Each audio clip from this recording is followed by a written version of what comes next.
그러면 이번에도 녹화 영상으로 연사님을 만나보실 텐데요. 이분은 40년간 기업에 계시다가 대학 TLO로 옮기셔서 20년간 대학기술 상용화 업무를 담당하셨고, 현재는 해외 기업의 미국 시장 진출을 도와주고 계십니다. 초기 단계 잠재력 있는 스타트업 글로벌 시장 진출 전략이란 주제로 데이터텍 인터내셔널의 프레드릭 로저스 파트너님의 발표 영상을 함께 보시겠습니다.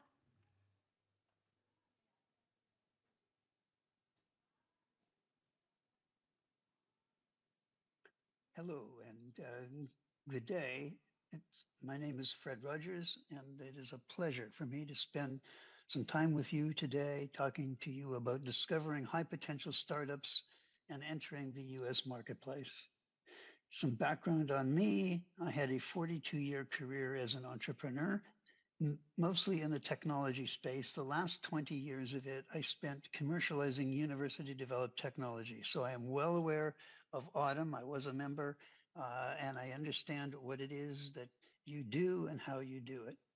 I sold my company in 2016, and I have spent my time both as a professor of entrepreneurship, but also I take foreign companies, small, high potential foreign companies, and I help them enter the US marketplace. And I want to talk to you about that today and give you some examples of what I've been doing. So I want to take you through four things today as quickly as I can. First, is this right for you? What kind of preparation do we need to do to decide whether you should enter the United States marketplace or any other global marketplace in particular? Once we've decided that this is a really good opportunity, and I have experience in both rejecting projects and accepting them, how do we go about doing it? What makes it different? How do we execute on that? Then I'm going to tell you some stories of projects that I've been working on and finally end up with some final thoughts. So to start with, when I talk with potential small entrepreneurs, my first issue is, do you really want to do this? So we're going to cover, do you really want to do it? What is your value proposition? What are we actually selling? And we're going to spend a lot of time on that. What's your business model? How big is your market? Who are your customers? Who's actually going to write you a check? And who are your competitors? And we need to know these 6 things in order to decide whether this is the right thing to do or not. So what's your motivation? Is it because you think there's free money out there? You're just going to find somebody in the US who's going to sell a lot of your product, and it's not going to, it's just going to pour money into your coffers. If that's your motivation, it probably won't work.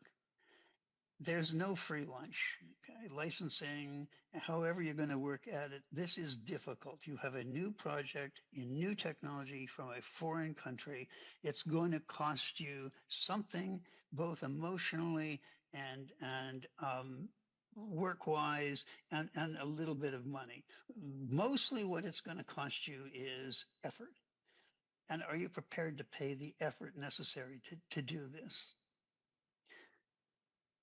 What's your value proposition?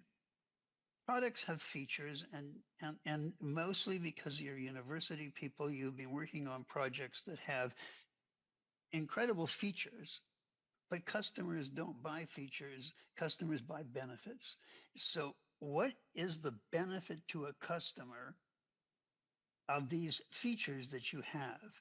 And you have to be able to clearly enunciate that. Now, this would imply, and it perhaps is out of order, that we have to know who the customer is in order to know what benefits the customer would achieve by having these features.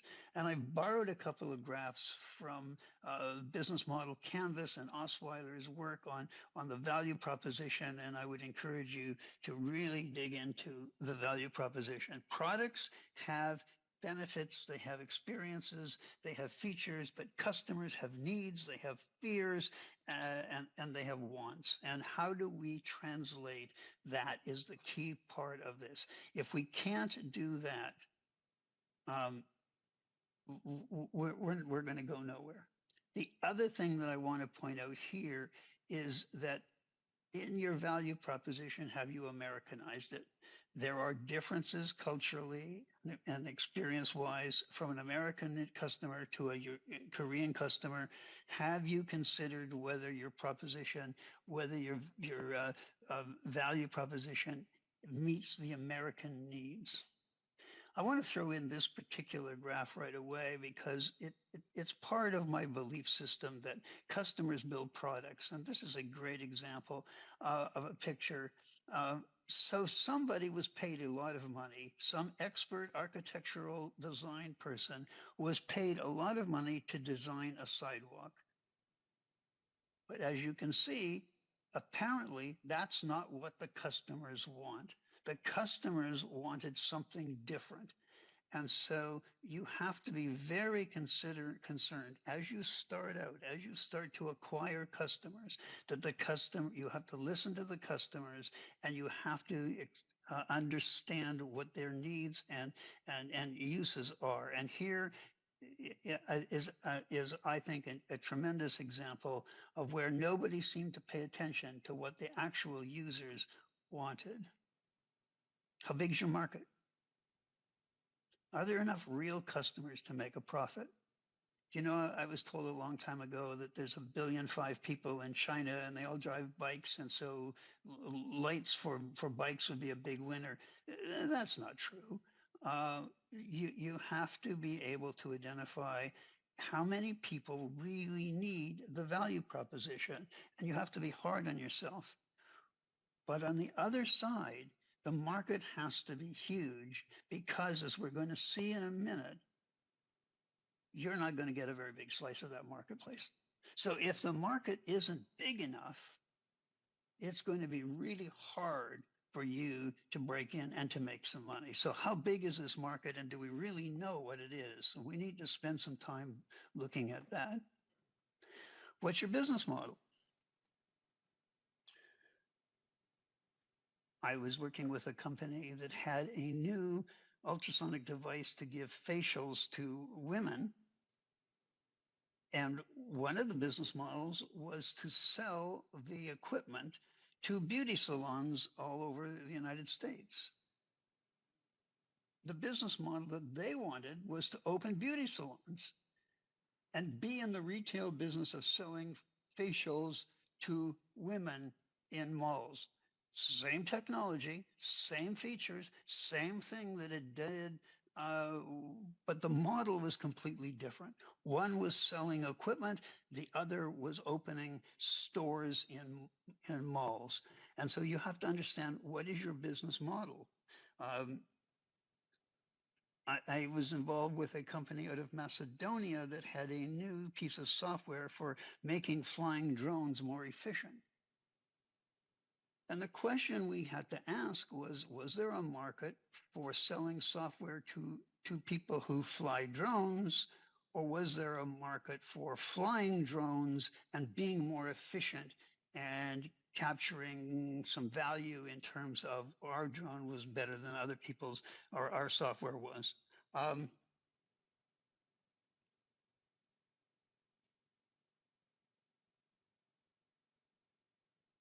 And lastly, and we should put that maybe before, tell me who your customers are. Who's actually going to pay money? Not who's going to distribute your product, not who's going to inventory it, not any of that kind of stuff. What I'm interested in is who actually writes a check. Whether they write the check to a distributor or to some other organization, you only make money when a final customer writes you a check. And the idea that you can find a distributor and they'll stock product and you'll get rich doesn't work if they cannot sell your product. And so in the early days, in a startup technology company from a foreign country into the US, you need to understand who's actually going to write you a check, who's going to use your product. That's all that really matters. And lastly, who are your competitors? What are we up against? I was told a long time ago that a cat and a shotgun are a competition for killing mice. And so I want you to think broadly about how people can solve the problem that you're addressing. So your technology has features. Those features translate into some benefits which solve a problem that the customer has. If there's no problem to be solved, there's no product to be sold. But there are lots of ways to solve problems. Tell me who else solves those problems. Now, of those 6 preparatory things, I am the least interested in the competitors. If you don't have competitors, that might indicate that nobody's interested or has a problem. You have made a solution to a problem that doesn't exist. So there has to be competitors. That is good. And obviously, seeing as you're a startup or an early stage company, your competitors are by and large much bigger than you. And that has its pros and its cons. What I like to do is I look for products that have many small competitors. That is the ideal marketplace. Somebody who has some other competitors. I want you to think for a minute about this particular problem. If there are no competitors, if you have invented something that is truly so unique that nobody else in the world has ever thought of it, then you have to go into a customer and explain how the product works and why it solves a problem before you can convince them that yours is the solution. On the other hand, if there's a lot of competitors out there, if those competitors are going into customers and explaining what the solution to it is, all you have to do is convince them that your solution is a better one than the competitors. And so having competitors is really useful. I don't want to go into a marketplace that doesn't have competitors, but it's the least of my concerns of the 5 or 6 things that we just talked about.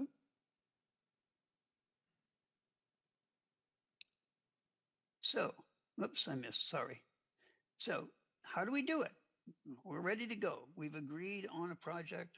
We are going to talk in a few minutes about a project that 2 projects that I'm working on right now. So we're ready to go. What do we need to do to get ready? First of all, we have to understand the industry that we're in. We need to learn what goes on, what makes it tick, how do they think, what is the problems issue, where are the problems. Then you need to make friends. You've got to have some friends, and we're going to talk about how to do that.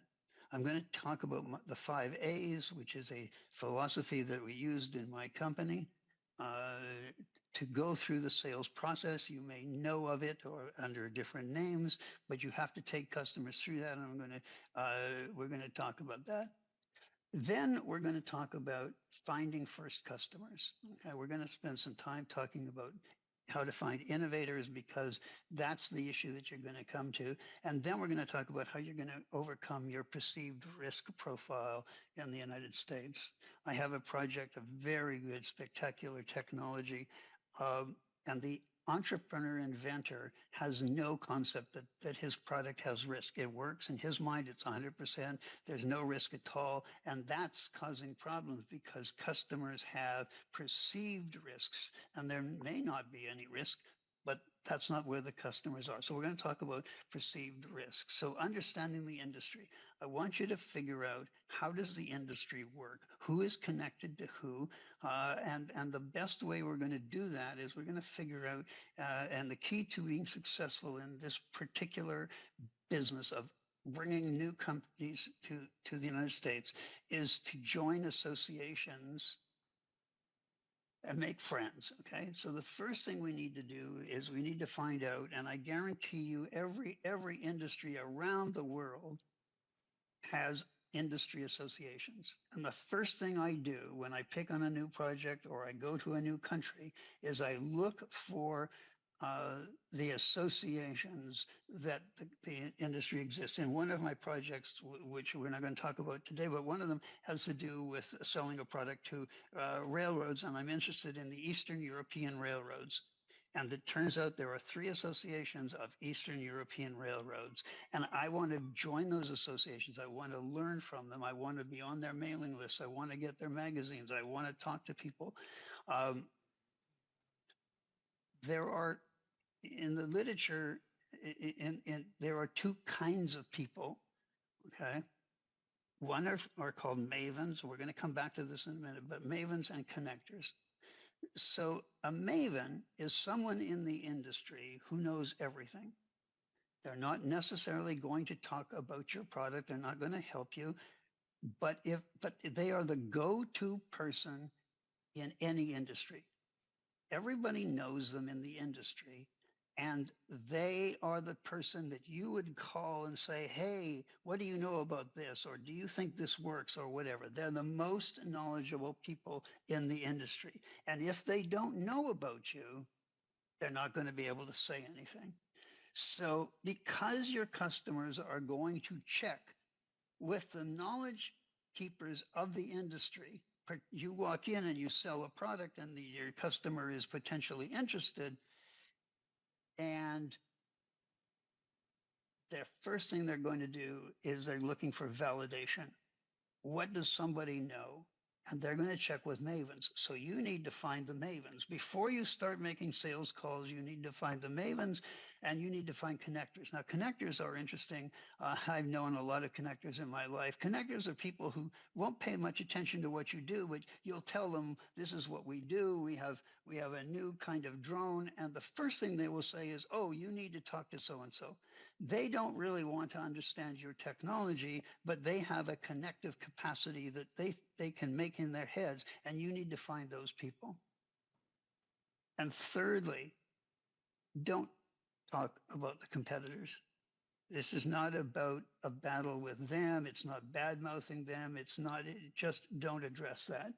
I was trained 50 years ago by IBM, and IBM never, one of the rules IBM had was you never talked about your competitors. You only talked about yourself. And I think that's a tremendous rule in going forward. So the first thing you have to do is make some friends.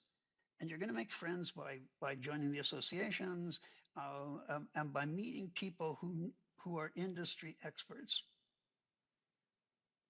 Next, you're going to deal with the 5 A's, which is the sales process that you're going to have to take a customer through. The customer has to go through these 5 steps in order to be a successful customer. And if you're going to be a successful company, you have to take your customers through these things. And the first one is awareness. And everybody knows that.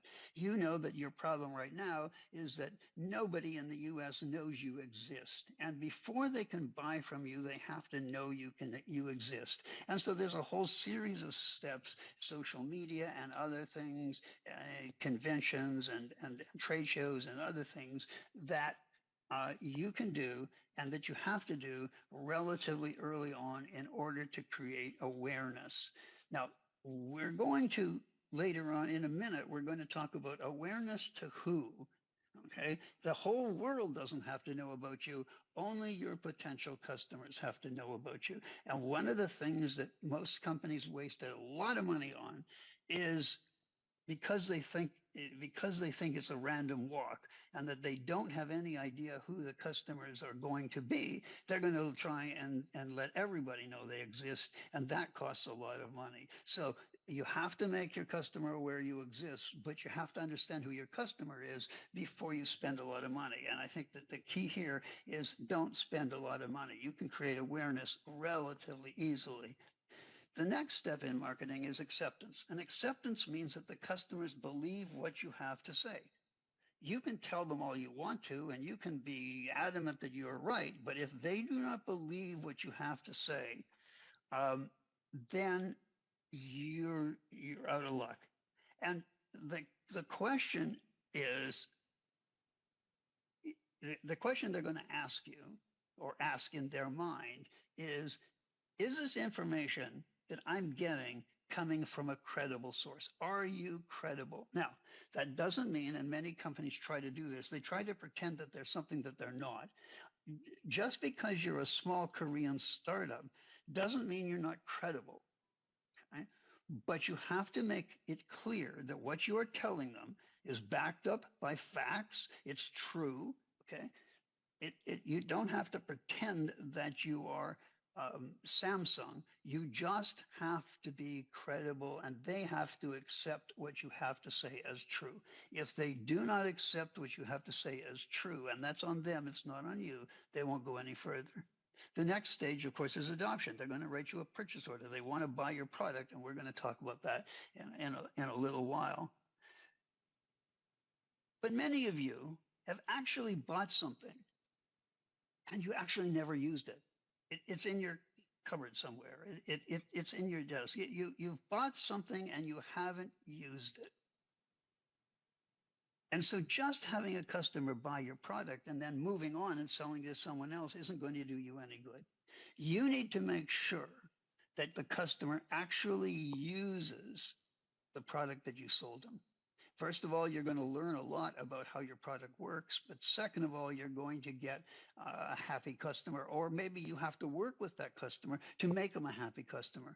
But if you do not get him to use your product and get him to be happy about using the product, you're going to be dead. And lastly, of course, that becomes the fifth A is affirmation. He needs to tell other people that your product works and he likes it. And you will, I teach this all the time. If you go from customer to customer to customer, one at a time, trying to sell customers, there's not enough time in the day and you don't have enough money to be successful at that. You need your first customer to bring you two other customers. And those two other customers have to bring you two more customers.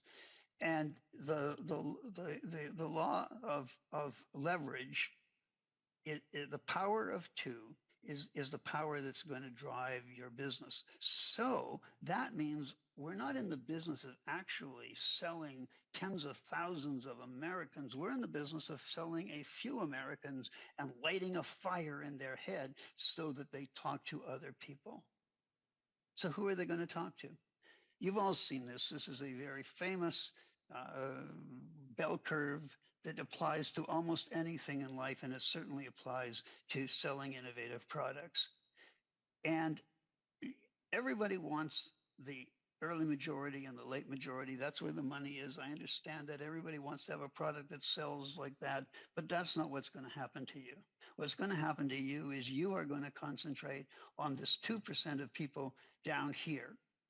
So the problem that you face is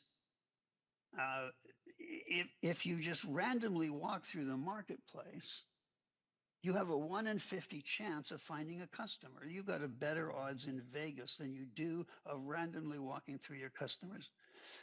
Very few people will buy something new. Now that newness means new product that you have invented or from a new country, those kind of, or new companies. So new doesn't necessarily mean the product is just the only thing that is new. I was taught by the inventor of the bell curve that this is a risk reduction process. And these people are the only people who are prepared to take risk. Now, I understand, and I've been at this long enough to know that potentially you think there is no risk. My entrepreneur in the project I'm going to talk to you about thinks there is no risk, right? It works. So in his mind, there's no risk. But there is risk. Those are the only people who are going to buy from you. So how do you find them? That's the key. And if you can find them quickly and inexpensively, you're on your way, because those people are watched by these people. It's word of mouth. These people will talk to these people. You don't need to work very hard once you get here. In fact, there's studies that will indicate that that ideas which reach about this point here are unstoppable. Okay? So the issue is not to worry about this group of people. The issue is to worry about those group of people. And how are you going to do that? Well, these people turn out to have some interesting attributes, and I don't have a lot of time in order to explain them to you, but two things that I want to identify. Most importantly, they don't care what other people think. They will make their decision on their own. So you're looking for people who are able to make decisions on their own on the strength of what you tell them. Now, what you tell them has to be credible. What you tell them has to be true, but they don't need other people to tell you what to do. Uh, and they're not price sensitive. Okay. Those are the two things. And you can see from the other things that they know. So what we're looking for is people who have these attributes. Only 2 out of 100 have them, but that's who we're looking for. And if we can find them, they will buy from you. But you have to have 3 things. And I want you to think about this as a pandemic. It's the reverse of an epidemic. Okay. You have to have a message. That's the content. What is your message? Okay. What is your message? What is the, the important value proposition? What are you selling that is going to resonate with people? Who is bringing that message to you? So if we think about a pandemic or a virus on an airplane, the content is the virus, but the carriers are the people on the airplane. And what's the context? The context is they're all locked together in an airplane. So what is the message that you have? Who's going to bring that message? Who are the best people to bring the message to the customers? And under what context is that message? So the context could be that drones are a big deal right now. Whatever the important problem of the day is the context around which you bring.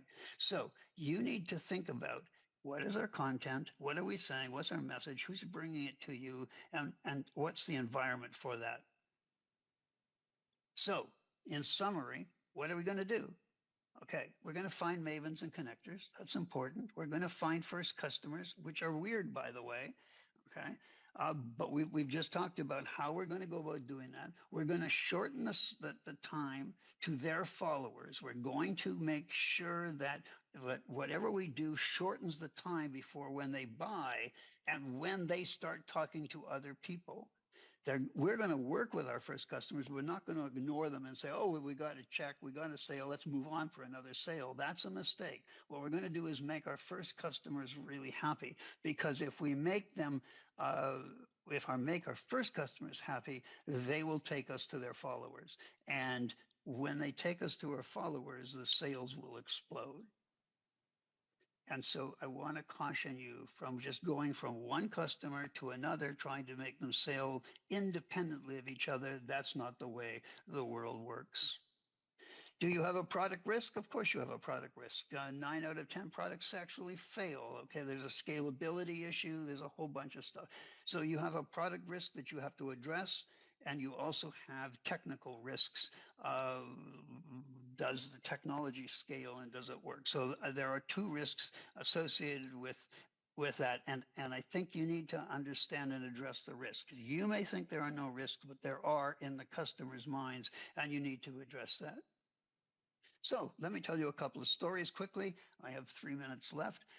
These are 2 of my projects. One is a huge industrial project which turns municipal waste into little pellets, into sludge. And so it is a $1.7 million machine. It's a very slow process. In the selling process, because it's a big piece of capital equipment. The problem is the context is incredible. In the United States, landfills are becoming refusing to take in municipal sludge anymore. The carbon emissions from sludge are significant. So there's a lot of context. What's our message? Well, our message is we're turning your own sludge into a fuel, and then you're burning the fuel, so it's an incredible cost savings issue. Who is our customer? Well, it turns out that we thought our customer was the municipal waste people, but it's probably not. It's actually the consulting people or the people who are currently hauling sludge. We're working with a group that have, picks up sludge from municipalities and charges them a lot of money per ton. And you would think, well, we could go to the municipalities and they would save money, but they don't really care. They pay money and the sludge goes away. But the sludge haulers, who charge them a lot of money to haul it away, would like to reduce the cost. And so that's an interesting example. It's been an interesting project, and so that's an example of a very large one. This one is a software app. It's an app for university students, and I became enamored with this one because when I was a professor, uh, all of the students claimed that they were under stress, which was actually quite funny. They really weren't, but stress and anxiety was a high thing at the universities, and this is an app to help the students work their way through their anxieties and their stresses, and so this is a B2C kind of play along the way. Just some other details um, to consider. You understand that under the new administration, manufacturing in the U.S. is going to be almost mandatory because you'll be punished by tariffs if you manufacture in Korea and bring it over. The world is changing, and you think you need to adapt to that. Secondly, you need to think about communication. You want to look American. You want to have an American phone number, an email address, a website. You want to have American banking. You want to look, because Americans, and I'm a Canadian, so I can say this, Americans are parochial. They think that there is no other country, and so everything has to look American. So that's just an administrative problem. And lastly, and I have 1 second, nothing